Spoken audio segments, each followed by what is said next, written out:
Hola, gente. ¿Qué tal? ¿Cómo están? Buenos días. ¿Se me escucha bien? ¿Me pueden ver? Hola, profe, buen Hola, día, sí se profe, escucha buenos bien. días. Ya, Sí, se profe. escucha bien. Bueno, perfecto. Eh, bueno, estoy grabando la clase, les aviso por las dudas. Si no parezcan en cámara en paños menores. Em, Antes de empezar la clase, hoy vamos a terminar con Descartes, ¿sí? Que venimos viendo a lo largo de las últimas clases. Es el único pensador con el que... va a ser el único pensador que vieron conmigo por ahora. Así que la idea de hoy es terminarlo. Antes que nada, quería ver si ustedes tenían algún tipo de consulta en cuanto a los trabajos, en cuanto a la cursada, o no sé, cualquier cosa que me quieran preguntar. Eh, ¿Tienen algún tipo de duda? Este es el momento. ¿Nada? Bueno, mejor, los envidio. Eh,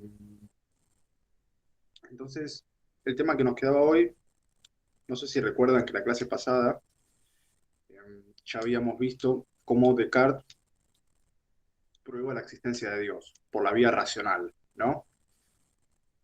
¿Por qué aclaro? Por la vía racional, porque bueno, ya habíamos visto que Descartes es un racionalista y que todo lo que habla y todo lo que descubre lo hace por vía racional.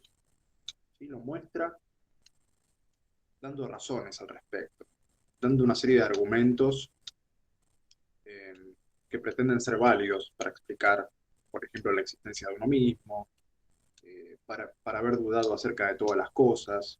Él no nos muestra nada en el mundo, él no nos señala nada que haya en el mundo como para que nosotros podamos dudar, sino que lo que señala son razones, son argumentos. Y para probar la existencia de Dios hizo lo mismo. Se tomó argumentos y lo probó por la vía racional. No agarró a Dios y nos mostró, miren, ahí está Dios, esta es la prueba de la existencia de Dios. ¿Sí? No es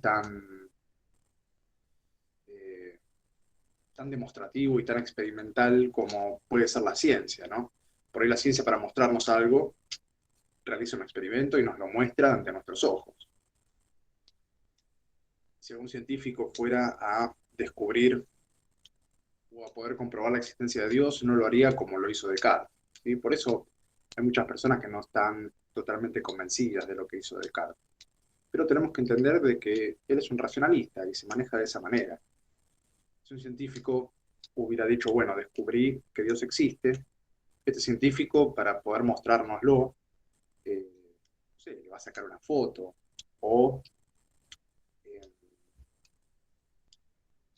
nos lo va a mostrar de alguna manera o nos va a hacer hablar con él. ¿Sí? Como por ejemplo la existencia de los agujeros negros. ¿Sí? Ustedes saben que la existencia de los agujeros negros primero se halló por la vía racional, ¿sí? A través de, se predijo a través de cálculos matemáticos. Pero la ciencia no lo tenía como cierto todavía, ¿sí? Lo que está en teoría todavía no es de todo cierto. Se había descubierto por la vía racional, por la vía matemática, pero bueno, nadie estaba seguro de su existencia. Era una especie de predicción. Hasta que, no sé si fue el año pasado o hace 2 años, alguien pudo mostrar la foto de un agujero negro. Una persona pudo capturar, creo que fue una mujer. Y no sé si fue argentina. Averígüenlo, pero creo que sí. Eh, y le pudieron sacar una foto a un agujero negro. Entonces, esa es la prueba fehaciente para la ciencia de que los agujeros negros existen. ¿Sí? No alcanzaba únicamente con la vía racional. Había que ponerlo ante nuestros ojos. ¿Por qué? Porque la ciencia actual es en su mayor parte empirista. ¿Sí? Ahora después vamos a ver. El empirismo es eh, la rama de la filosofía que se opone al racionalismo, que es lo que venimos estudiando con Descartes. De todas maneras, el racionalismo también es una vía de estudio totalmente válida, ¿sí? Como vimos en el caso de los agujeros negros. Se obtuvo por la vía racional y después efectivamente se pudo comprobar por la vía empírica. a través de los ojos, pudimos comprobar su existencia. Entonces la vida racional sirvió. No es que es una pavada y que no nos puede mostrar nada. Funciona. De todas maneras, nosotros estamos acostumbrados a este juego de la ciencia de mostrarnos ante nuestros ojos estas cosas. Bueno, Descartes no va a hacer eso, así que no esperen encontrar la imagen de Dios en ningún lado, ni escucharlo, ni olerlo, ni tocarlo, sino que lo mostró únicamente por esa vía, por la racional. Mostró que eh, la idea de Dios que hay en nosotros, ¿sí? En nuestra mente, no pudo haber sido un invento nuestro, ¿sí? Tampoco lo obtuvimos por medio de los sentidos, porque eso es imposible, sino que es una idea que nació con nosotros. Y la única razón por la que, o la única causa de la idea de Dios que tenemos en nosotros pudo haber sido Dios mismo. Nosotros no pudimos haber inventado esa idea. ¿Por qué? Porque no podemos causar cosas, causar efectos más perfectos que nosotros. Porque ya Descartes viene con una idea de Edad Media y con una concepción de la causa y el efecto de esa época. Por más que él hubiese dicho eh, que se iba a deshacer de todo el pensamiento anterior, efectivamente o evidentemente no se puede, no pudo hacerlo. Siempre tuvo que recurrir a conceptos del pasado. No se puede empezar a realizar una filosofía desde cero. Y eso lo prueba el mismo Descartes, ¿sí? Al intentar hacerlo y ver que no se puede. Porque la teoría de causa y efecto no es que la descubrió él de un día para el otro. Es algo que él leyó de los filósofos medievales, ¿sí? Y la explicación que da es evidentemente de estos filósofos medievales. Si leemos la filosofía medieval nos damos cuenta que esa teoría de la causa y el efecto viene de ahí. Viene de la creencia de que la causa siempre es más perfecta que el efecto. Entonces, eh, si hay una idea en mí que es más perfecta que yo, tuvo que haber venido de otro lado. Por medio de los sentidos, no. No vino. Vino por vino directamente en el acto de nuestra creación. Sí, es una idea innata, dice Descartes. Es otra discusión que va a establecer con el empirismo, esto de las ideas innatas, de que nosotros nacemos ya con unas ideas prefijadas en nuestra mente, como la idea de Dios, o la idea de la causalidad. Después vamos a ver que el empirismo piensa totalmente lo contrario. Pero vamos a seguir con esto. Ya Descartes tiene dos verdades en su bolsillo, las dos verdades más importantes que puede encontrar un ser humano, dice él. Primero, la certeza de la propia existencia, ¿sí? Con ese yo soy, yo existo. Ahí ya tenemos nuestra primera verdad. La segunda verdad era que Dios existe. Entonces ahora lo que va a querer hacer es recuperar todo ese conocimiento que él había descartado como falso. ¿Sí? ¿Por qué lo descartó como falso? Porque encontró argumentos de duda al respecto. Y va a empezar al revés de cómo empezó. ¿Sí? Había empezado con el conocimiento sensible y había terminado con el conocimiento racional y matemático. Entonces ahora va a empezar al revés. ¿Por qué va a hacer eso? Porque para tomar por falso el conocimiento racional y matemático, él había propuesto que nos imaginemos que Dios nos podía engañar, ¿sí? Podía estar empeñado en engañarnos cuando nosotros creíamos en una verdad matemática, como que 2 más 3 es igual a 5, o en una verdad racional que dice que todo efecto tiene que tener una causa, o en las verdades de la geometría. Bueno, ahora ya sabe que existe Dios y que Dios no puede engañarnos. ¿Sí? ¿Por qué no nos puede engañar Dios? Porque una de las cualidades de Dios que ya conocemos es que Dios es perfecto. Y es un ser sumamente perfecto.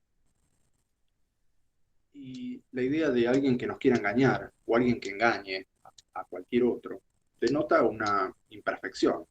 ¿Sí? Alguien perfecto no va a querer engañar a nadie. Entonces, ahora que sabemos y estamos seguros que Dios existe y que Dios es perfecto, también estamos seguros de que no nos quiere engañar o no tiene la necesidad de engañarnos, porque eso, repito, denotaría una imperfección. y en Dios no podemos encontrar imperfecciones, dice Descartes. Entonces ahí ya recuperamos el conocimiento racional y matemático, y ese conocimiento del que estábamos convencidos, por más que estuviésemos durmiendo, de que era verdadero. ¿Sí? Porque ya habíamos visto que al conocimiento racional y matemático no lo afectaba el argumento del sueño. ¿Sí? Porque por más que yo esté dormido, 2 más 3 es igual a 5, y todo efecto tiene una causa. Esas son verdades racionales y matemáticas. Entonces el conocimiento racional y matemático ya fue recuperado con esta verdad que encontró de que Dios existe y de que Dios es perfecto. También las verdades de la geometría, ¿sí? Porque las verdades de la geometría son verdades en parte matemáticas y en parte racionales.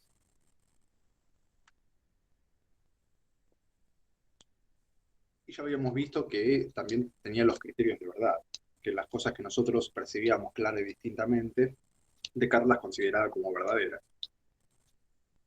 Ahora lo que vamos a hacer es pasar a la meditación cuarta, que habla acerca de lo verdadero y lo falso.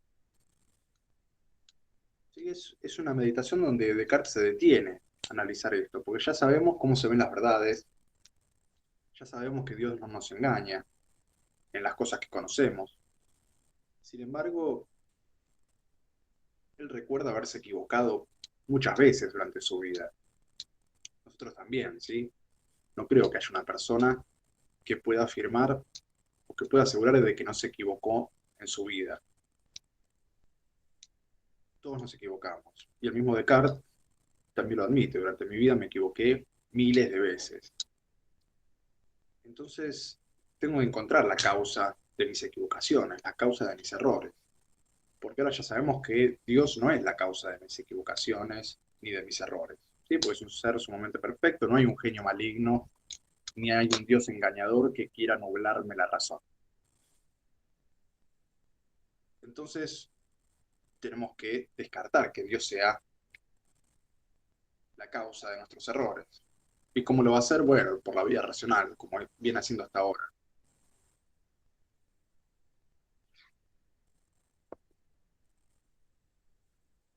Y la meditación cuarta se llama así, se llama de lo verdadero y lo falso. O sea, ya conocemos más o menos cómo es la verdad, pero no podemos conocerla del todo sin conocer su contrario. ¿Sí? Siempre que intentamos conocer algo, para conocerlo completamente tenemos que conocer a su contrario. Entonces va a empezar a analizar cuál es la razón de que nosotros nos equivoquemos. Y va a tratar de demostrar que no es Dios la razón por la que nos equivocamos, sino que tiene que ser otra.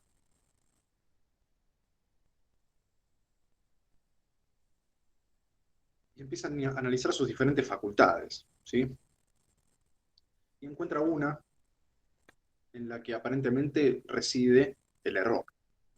Encuentra una facultad de nuestro pensamiento o de nuestra alma en la que reside, en la que está la causa del error. O es la única facultad que tiene la capacidad de equivocarse. ¿Qué son facultades? Yo cuando hablo de facultades del alma, estoy hablando de poderes, ¿sí? No de poderes mágicos ni nada por el estilo. Creo que cuando se habla de facultad es un poder hacer algo. Y Descartes dice que hay en nosotros una cierta facultad de juzgar o discernir lo verdadero de lo falso. Y sin duda la recibimos de Dios, esa facultad, ¿sí? Porque todo lo que somos lo recibimos de Dios. Pero sí es imposible que Dios quiera engañarme, como ya lo habíamos visto antes. Y dice que también es cierto que Dios no me ha dado esa facultad para que me conduzca al error. Uso bien de ella.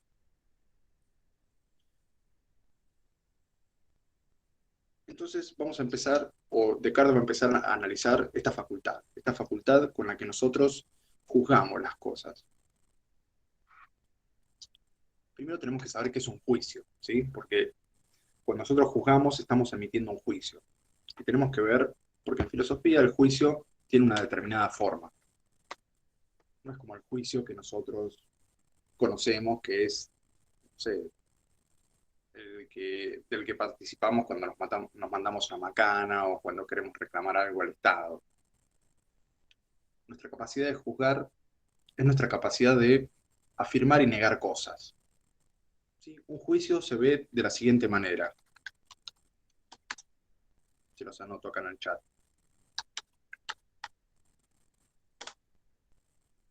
Un juicio tiene esa forma.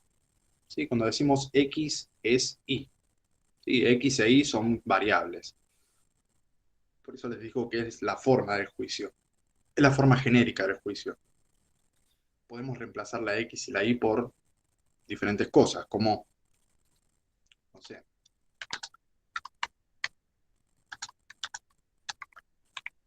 la mesa es blanca. ¿Sí? La X sería la mesa y la Y sería blanca.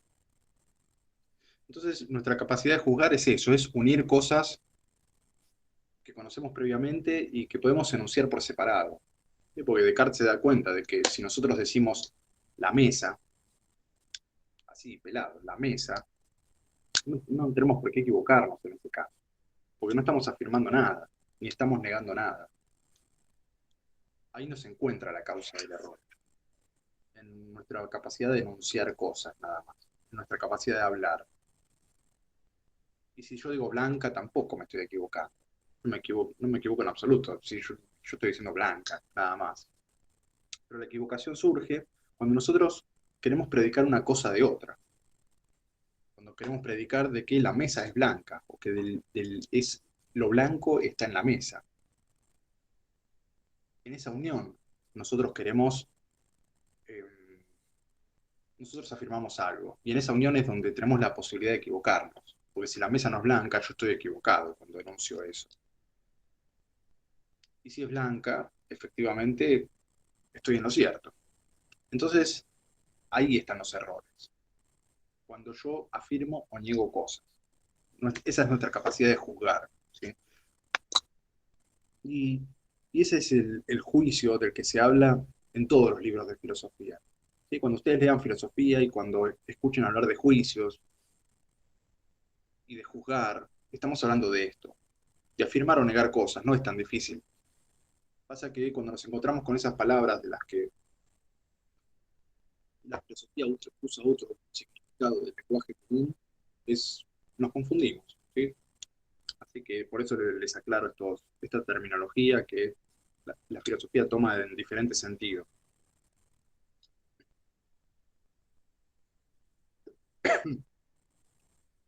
Entonces, Descartes se pone a analizar cuáles son las facultades del alma que intervienen en esta capacidad de juzgar que tenemos. Y se da cuenta que son dos. Son dos las facultades del alma que intervienen cuando yo emito un juicio, cuando yo afirmo algo o niego algo de una cosa. Y estas dos facultades son, primero, el entendimiento.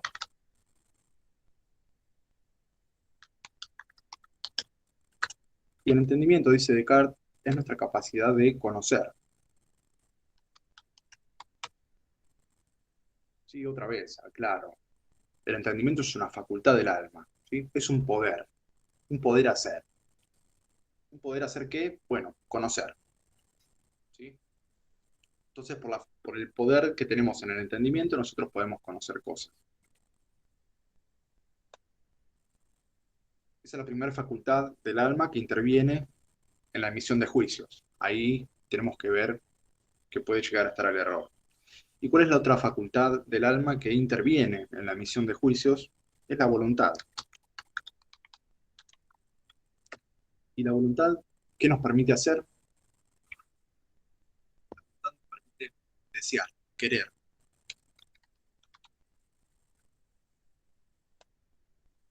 ¿Sí? La voluntad es nuestra capacidad de querer cosas. Entonces, estas dos facultades son las que intervienen cuando yo emito un juicio. Cuando yo digo la mesa es blanca, ¿sí? Primero interviene mi entendimiento que conoce a la mesa. ¿Sí? Tengo que conocer a la mesa para poder afirmar algo de ella. Y después tengo que tener el deseo de afirmar algo, el deseo de emitir una opinión acerca de esa mesa.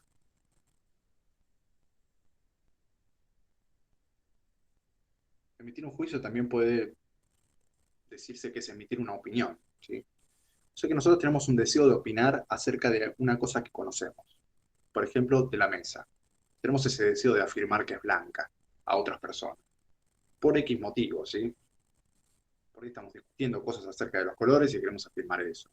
O queremos, si queremos hacer algo un poco más útil, podemos afirmar, no sé, de que esa persona que está allá en la esquina es peligrosa,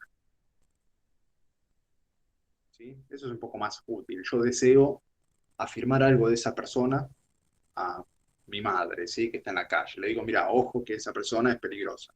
Ahí estoy omitiendo una opinión acerca de esa persona. Y en esa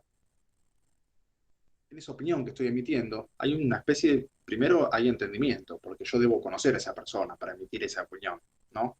Si yo le advierto a mi madre que esa persona que está en la esquina es peligrosa, es porque de algún modo lo conozco, así que el entendimiento está interviniendo. Y tengo la voluntad de afirmárselo a mi madre, y tengo el deseo de transmitirle esta información. ¿Por qué? Porque puede llegar a estar corriendo peligro. Entonces, son estas dos las facultades que intervienen. De eso se da cuenta. Entonces vamos a empezar a analizar estas dos facultades, a ver dónde está el error, dónde está la causa de que nos equivoquemos cuando emitimos una opinión o un juicio. Y se da cuenta de que la voluntad aparentemente es una facultad completa, ¿sí? Es una facultad perfecta que nos dio Dios. Una facultad que es ilimitada.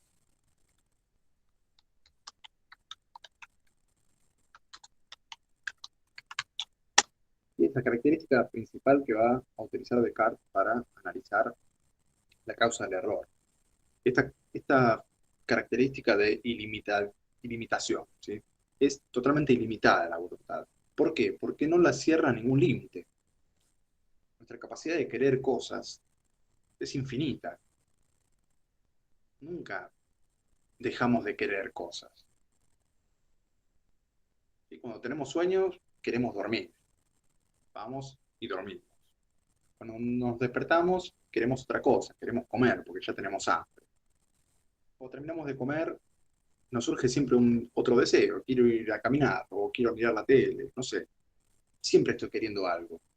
Es algo que no se llena nunca, nuestra capacidad de desear, nuestra voluntad de hacer cosas, por más que no tengamos ganas de hacer nada, ¿sí? Por ahí me levanto, estuve todo el día trabajando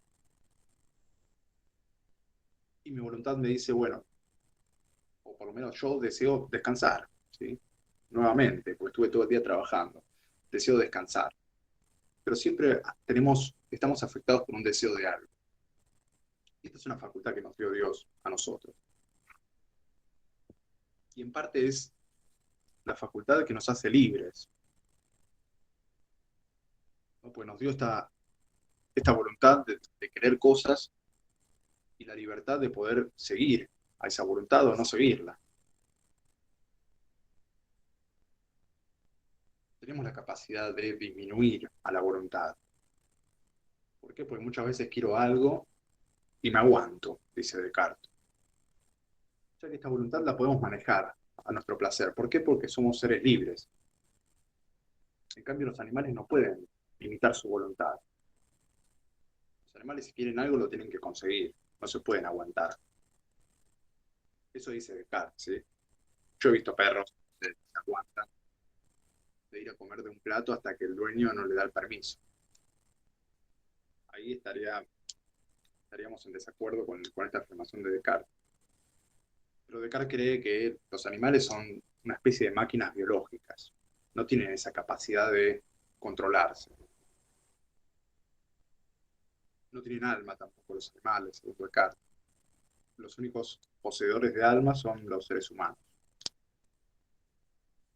Bueno, pero volviendo a esto, a estas dos facultades. La voluntad es ilimitada, ¿sí? Por lo que vi. Esta capacidad de desear no se apaga nunca. Y en cuanto al entendimiento, el entendimiento entendemos que es limitado. Y es obvio, es nuestra capacidad de conocer. No hay un ser humano que pueda conocer cosas ilimitadamente. Es más, a lo largo de toda nuestra vida, dice Descartes, lo que conocemos son muy pocas cosas. No es ilimitada esa, esa facultad que tenemos. Es bastante pequeña. Es más, él se da cuenta que, bueno, sabe mucho de filosofía, sabe mucho de matemáticas, pero hay otras cosas que ignora totalmente. ¿Sí? Por más estudioso que sea un ser humano, por más empeño que le ponga a conocer, eh, esa capacidad de conocer no es ilimitada. Es más, nos olvidamos de cosas. ¿Sí? O sea, por más ganas que le pongamos a conocer absolutamente todo del mundo, nos damos cuenta que a la vez nos estamos olvidando de otras cosas. O sea que tiene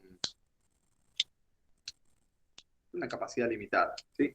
Tenemos, no sé, una cantidad de gigas limitados en nuestra mente. Entonces, la causa del error tiene que venir de acá, de esta diferencia entre la voluntad y el entendimiento.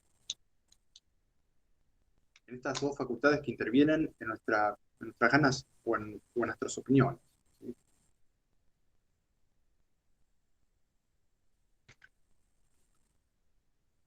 Y acá en el apunte tienen, ¿sí? Yo les puse el título grande, la causa del error.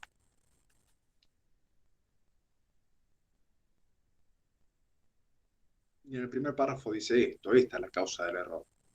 Dice, ¿de dónde nacen, pues, mis errores? Nacen de que la voluntad, siendo mucho más amplia y extensa que el entendimiento, no se contiene dentro de los mismos límites, sino que se extiende también a las cosas que no comprendo. Y abajo se los aclaro. Entonces, ¿cuál es la causa del error? La causa es que mi voluntad es más grande y poderosa que mi entendimiento. Me equivoco cuando me propongo afirmar cosas que no conozco del todo. Me equivoco cuando hablo sin saber, porque mi deseo de opinar es más grande que mi conocimiento, y a veces opino sobre aquello que no conozco bien. ¿Sí? Entonces, ¿dónde está?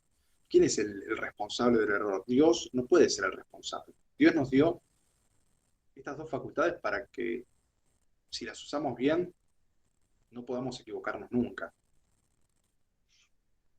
Entonces no podemos culpar a Dios porque nos equivoquemos. Y acá tenemos una razón suficiente. ¿Sí? Por la vía racional, Descartes comprobó que los responsables de que nos equivoquemos somos nosotros mismos, que usamos mal las facultades que nos dio Dios. Dios nos dio un entendimiento limitado, ¿sí? No podemos culparlo por eso, nos dice Descartes, porque somos seres finitos, somos seres imperfectos. Nuestro entendimiento es limitado. Es más, tendríamos que agradecer que nuestra voluntad es ilimitada. ¿Sí? Nos dio una facultad casi perfecta de desear. El tema es que nosotros siempre queremos opinar acerca de cosas que no conocemos clara y distintamente. Y ese es el problema que tuvo Descartes, dice. Él empieza a reconocer. Dice, cuando me equivocaba acerca de lo que veía con mis sentidos, en realidad estaba cayendo en el error porque yo suponía que eso que mis sentidos veían existía afuera. ¿Sí? No puedo equivocarme en mis percepciones.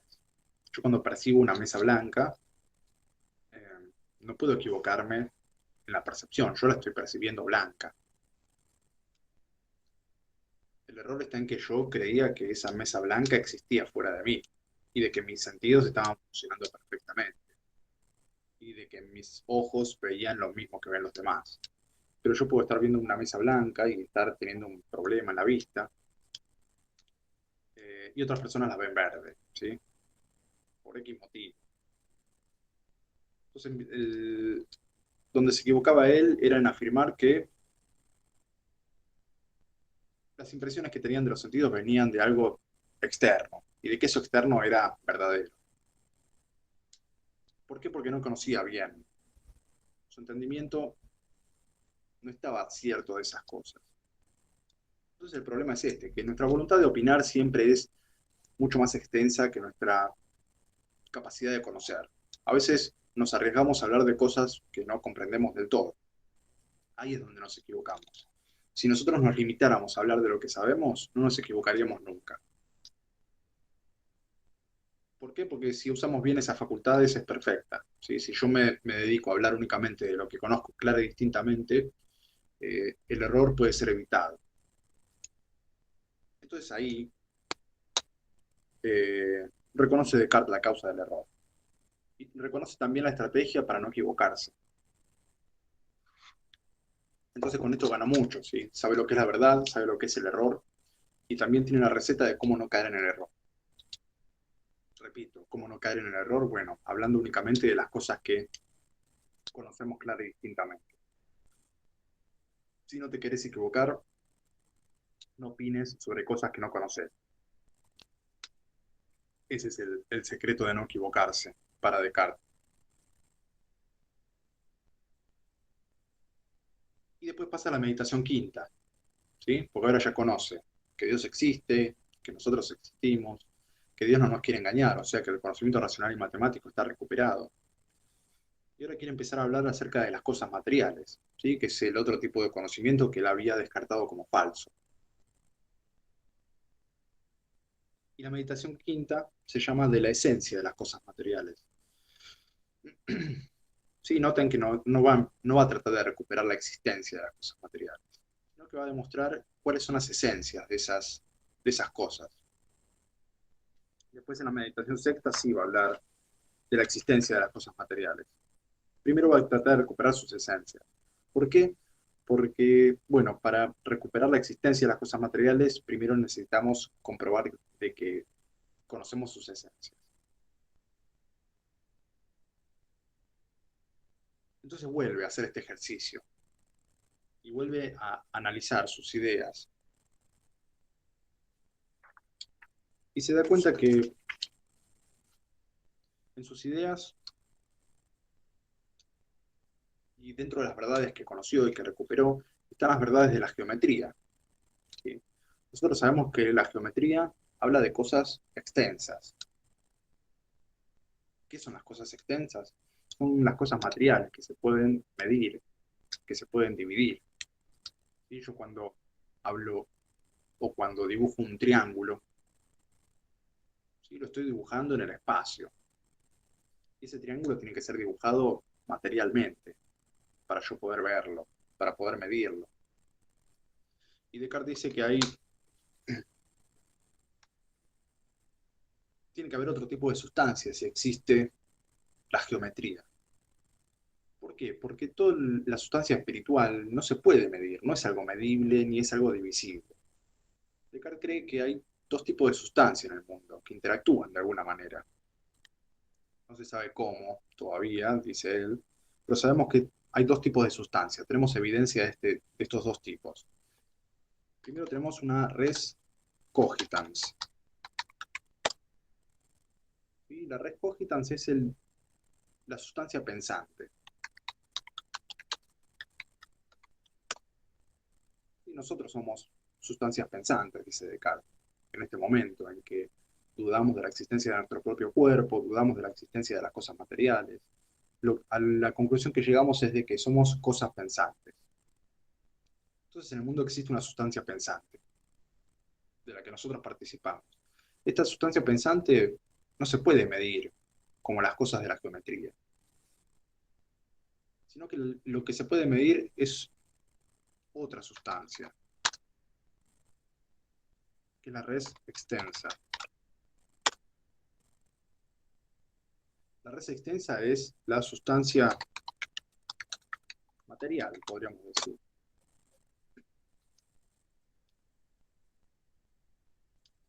Entonces, si nosotros tenemos la idea de la geometría, ¿sí? Si tenemos conocimiento geométrico, ese conocimiento geométrico se tiene que dirigir a otra cosa que la sustancia pensante, porque a la sustancia pensante no le sirve de nada medir cosas si ella misma no se puede medir.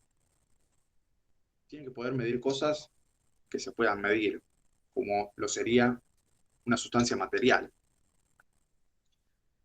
Entonces de ahí deduce de que esas ideas de la geometría que tenemos en nuestra mente tienen que estar dirigidas hacia algo. Si yo quiero medir algo, no pudo haber surgido en mi pensamiento esa idea por azar. ¿sí? Si tengo mi pensamiento, las ideas de la geometría es porque realmente tienen que ser aplicadas a algo. Si no, no serviría de nada que tenga eso en mi cabeza.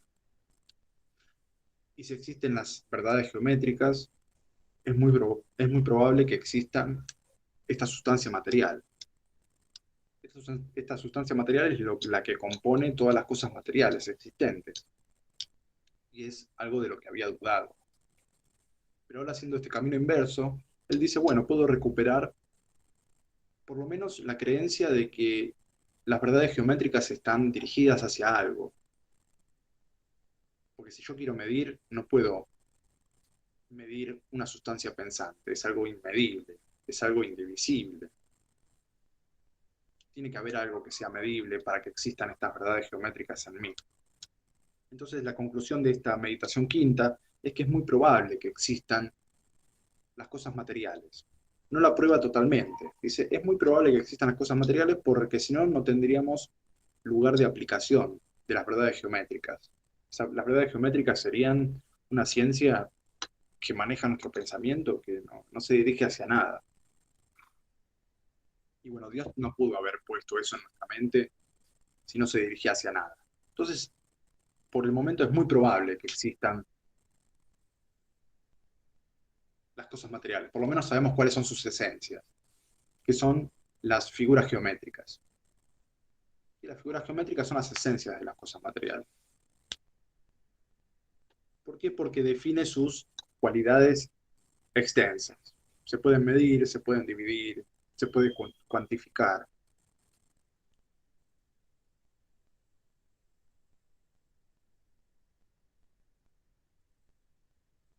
Y posteriormente vamos a la meditación sexta, que es la última, ¿sí? Y es con la que vamos a terminar de ver a Descartes, donde él aparentemente prueba la existencia de las cosas materiales. Y una de las primeras afirmaciones es con la que se quedó en la meditación anterior. Dice, bueno, eh, solo me queda examinar ahora si existen realmente las cosas materiales. Ya sé que puede haberlas, que es probable que las haya, en cuanto se las considere como objetos de las demostraciones geométricas, ya que de esa manera las concibo muy clara y distintamente. ¿Sí? Las verdades geométricas son concebidas de manera clara y distinta. Y ya hemos visto que lo que concibe clara y distintamente Descartes lo considera como verdadero. Ese es uno de los criterios de la verdad.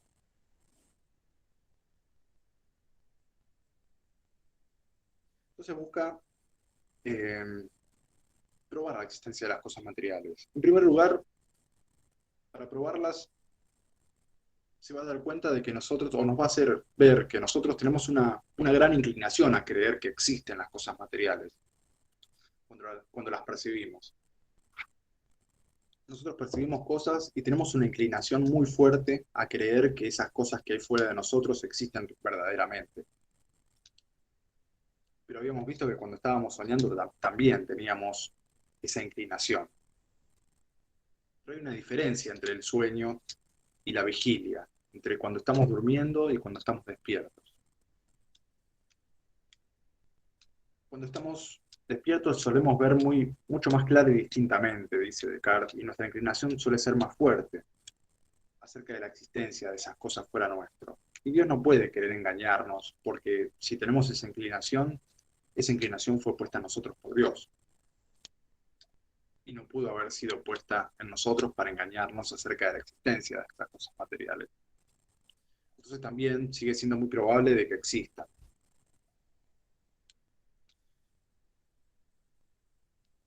También nosotros tenemos una capacidad de formar imágenes en nuestro espíritu, dice Descartes. Y esa capacidad de formar imágenes no puede venir del pensamiento, pues nuestro pensamiento no necesita formar imágenes. Y aparte, cuando queremos imaginar cosas, tenemos que aplicar mucha más fuerza de nuestro espíritu para intentar imaginar cosas materiales, ¿sí? Para tener imágenes de cosas materiales. Y eso es evidencia de que nosotros estamos aplicando nuestra alma al cuerpo. ¿Sí? La capacidad de imaginar la tenemos en el cuerpo, no en el alma. Por eso nos cuesta más imaginar que pensar matemática. ¿Sí? Es mucho más fácil decir que 2 más 3 es igual a 5 y transmitírselo a otra persona, pero es mucho más difícil, no sé, imaginarnos una manzana, ¿sí? Tal como la vemos en la realidad. Tenemos que aplicar mucha más fuerza para tratar de imaginarla, tratar de evocar esa imagen en nuestra mente. Ya acá tenemos una diferencia de esfuerzo, ¿sí? No es tan clara y distinta tampoco, como las verdades racionales y matemáticas. ¿Por qué? Porque seguramente está interviniendo el cuerpo ahí.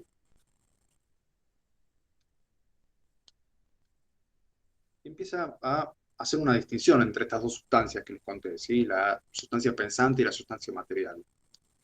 Y él comprueba que el hombre o el ser humano está constituido por estas dos sustancias. El ser humano es pensante y a la vez es material. Tiene un alma y un cuerpo. A esto se le va a denominar el dualismo cartesiano, ¿sí? Esta idea de que el ser humano está compuesto por estas dos sustancias, alma y cuerpo, que son totalmente distintas. Y que el alma, sin embargo, tiene la capacidad de influir en el cuerpo, tiene la capacidad de mover, tiene la capacidad de actuar sobre el cuerpo. Y va a enunciar algunas facultades que diferencian estas dos sustancias. No las voy a recorrer todas, sino que les voy a leer un par, ¿sí? Tenemos facultades para cambiar de lugar, para ponernos en varias situaciones. Esas facultades no pueden ser concebidas con el pensamiento únicamente. Lo único que puede cambiar de lugar y ponerse en varias situaciones es una sustancia material.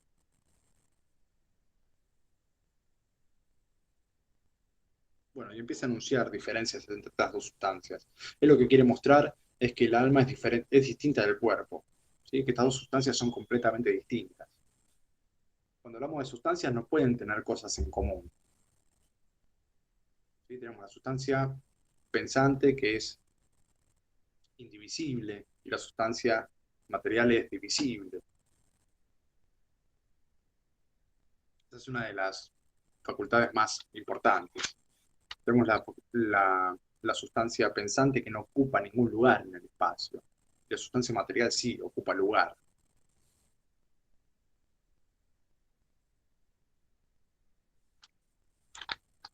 Y estableciendo una diferencia entre estas dos sustancias, él se da cuenta de que hay muchas cosas que no podríamos imaginar si no tuviéramos un cuerpo, ¿sí? Entonces, si no tuviéramos, o mejor dicho, si tenemos la capacidad de imaginar cosas materiales es porque estamos interviniendo en un cuerpo, eso es evidente. No podríamos hacer eso si no tuviéramos un cuerpo. No podríamos hacer muchas cosas si no tuviéramos un cuerpo. No sentiríamos dolor si no tuviéramos un cuerpo. No sentiríamos necesidades si no tuviéramos un cuerpo. ¿Sí? Y anunciando esta serie de facultades que tiene nuestro cuerpo y también esta inclinación que tenemos a creerle al cuerpo. Porque es evidente que nosotros tenemos hambre, vamos, comemos algo material y nuestro cuerpo se calma, deja de sufrir. Y esta inclinación no puede ser un engaño, ¿sí? Esta creencia en que tenemos un cuerpo que tiene que ser alimentado, que tenemos un cuerpo que nos duele, no puede ser un engaño de Dios. Tiene que ser verdadero.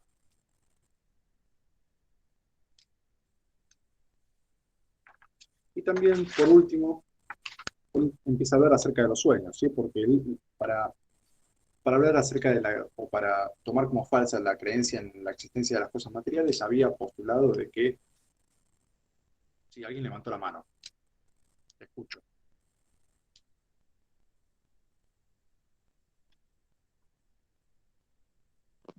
Yo, profe, fue sin querer. Ah, bueno, dale, sigo entonces. ¿Qué estaba?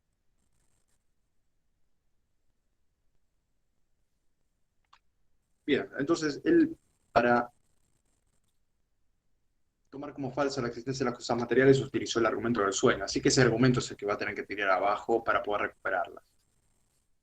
Está bien que habló del cuerpo, habló del alma humana, hizo esa distinción entre las dos sustancias, pero si no derriba el argumento del sueño no puede seguir, no la puede recuperar. Y se da cuenta entonces, primero, que la inclinación mientras estamos despiertos a creer en las cosas materiales es mucho más fuerte. Después que nosotros durante el sueño tenemos una temporalidad especial. O sea que nuestros sueños no respetan las leyes de la física, no respetan las leyes del tiempo y el espacio.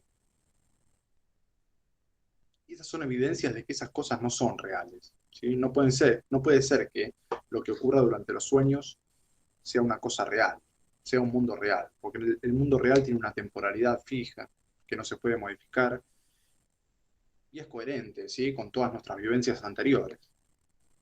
Y una temporalidad y una espacialidad también coherente con los espacios en los que nos movemos. Sin embargo, durante los sueños nosotros solemos pegar saltos en el tiempo. Una persona que, no sé, se mudó a otro lado, o una persona que falleció, en nuestros sueños suele aparecer nuevamente. ¿Sí? Es algo que no suele pasar en la realidad. Una persona que se fue de viaje a Europa no puede aparecer en la esquina de nuestra casa otra vez. Si hablamos por teléfono hace un rato y estaba en Europa, o vimos por Instagram que se estaba sacando una foto en la Torre Eiffel. ¿Sí? Ahí no se están respetando las cuestiones temporales y no se están respetando las cuestiones espaciales tampoco. También pasa durante nuestros sueños que vamos cambiando de escenario de un momento a otro. De un segundo a otro podemos estar en un lugar y trasladarnos a otro muy lejano. Y muchas veces no tienen coherencia los sueños. Si aparece una persona y desaparece al momento, se disuelve en el aire, cosa que no puede pasar en la realidad material, en la realidad cuando estamos despiertos. La realidad de cuando estamos despiertos es mucho más coherente. No suelen aparecer cosas de la nada. No solemos movernos en el espacio eh,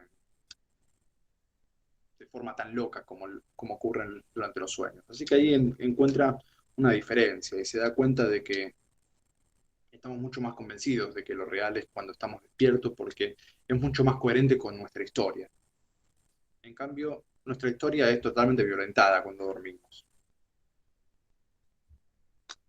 Podemos soñar cuando dormimos que, no sé, somos médicos, ¿sí? Y nosotros jamás estudiamos medicina, ni se nos cruzó por la cabeza de estudiarla. Sino que mientras soñamos decimos, bueno, estoy trabajando de médico, vamos a seguirla, ¿no? Pero eso no suele pasar en la vida real. En la vida, como estoy despierto para ser médico, tengo que recordar que estudié 10 años de medicina y por eso estoy ahí trabajando de médico. Entonces, con esta serie de justificaciones, con esta serie de argumentos, él recupera la existencia de las cosas materiales. Dice, primero, que Dios no me puede engañar. Esa es la frase de cabecera de Descartes, que Dios no puede ser el que nos quiera engañar. Y si tenemos inclinaciones a creer que las cosas son más reales cuando estamos despiertos, bueno, esas cosas son las reales. Las otras serán ilusiones, que por algún motivo nos ocurren mientras dormimos. Debe tener alguna utilidad los sueños.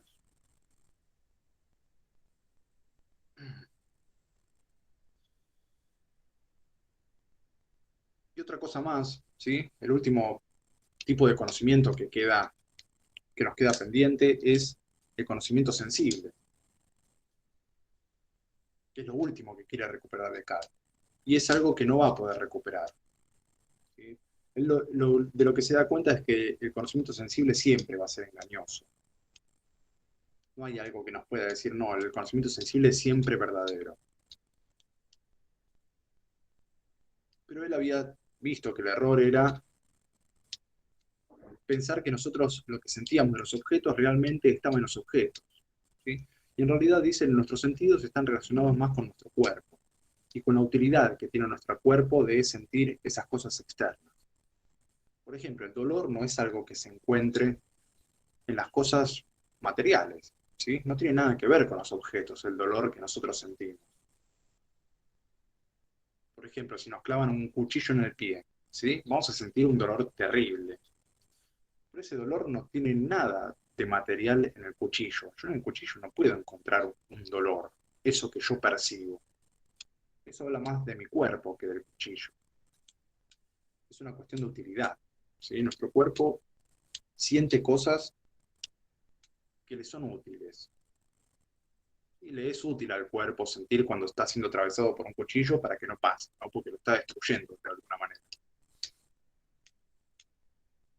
También el gusto es útil para nuestra supervivencia, ¿sí? Porque hay cosas, las cosas que no nos gustan, generalmente, son las cosas que nos hacen mal. Entonces así nuestro cuerpo puede distinguir las cosas que lo nutren, que le hacen bien, de las cosas que le hacen mal. Pero no hay nada parecido al sabor en la manzana. La manzana es lo que es. Nosotros percibimos un sabor rico, un sabor feo en la manzana, si realmente nos hace bien o nos hace mal. O está podrida, vamos a percibir un sabor horrible en la manzana. Por esto mismo, porque el sabor está en relación a la supervivencia de nuestro cuerpo. No es una relación de conocimiento verdadero de las cosas.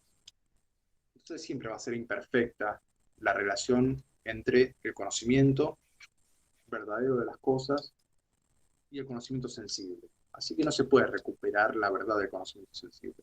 Lo que sabemos es que es útil para nuestra supervivencia. Si es verdad, si es verdadero o no, y es mucho más probable que no sea verdadero lo que percibimos. Es más probable que sea útil para nuestro cuerpo. Y muchas veces hasta eso nos engaña, porque dice, nosotros cuando tenemos cierto tipo de enfermedades, como la rabia, sentimos una sed tremenda. Sin embargo, tomamos tanta agua que nos termina haciendo mal, termina siendo perjudicial. Y ahí porque estamos siendo afectados por una enfermedad de nuestro cuerpo. Así que muchas veces hasta esas sensaciones que tenemos de sed son fallidas. ¿Por qué? Porque vienen del cuerpo. El cuerpo es algo imperfecto y puede fallar. Entonces de lo que podemos estar seguros es únicamente de las verdades racionales y matemáticas, ahí hay certeza. También estamos seguros de que existen las cosas materiales que están fuera de nosotros, y estamos seguros de que percibimos cosas con los sentidos, pero no estamos seguros, ¿sí? O estamos seguros de que no es cierto, de que las cosas son tal y como las vemos, sino que nuestros sentidos están preparados para captar lo útil o lo inútil para nosotros, lo útil o lo perjudicial para nuestro cuerpo, nada más que eso. No es una relación de conocimiento, es una relación de utilidad y de supervivencia. Bueno, y con eso terminamos las meditaciones metafísicas. Con eso ya pueden responder el cuestionario. A partir de ahora ya sí les pido que respondan las preguntas y traten de de entregar el cuestionario resuelto. Yo ahora voy a poner eh, la fecha de entrega, ¿sí? De acá a 15 días ustedes tienen que entregar el trabajo. Y la semana que viene ya vamos a arrancar con otro tema, con el empirismo de David Hume. Les hago una consulta. ¿Ustedes ya están yendo al colegio? ¿Cómo es? Porque aparentemente vi que están volviendo a la presencialidad por burbujas. ¿Saben algo de esto? Empezamos mañana, profe. O sea, mañana ustedes ya empiezan a ir completos todos los alumnos. No, por 2 burbujas, dos veces a la semana.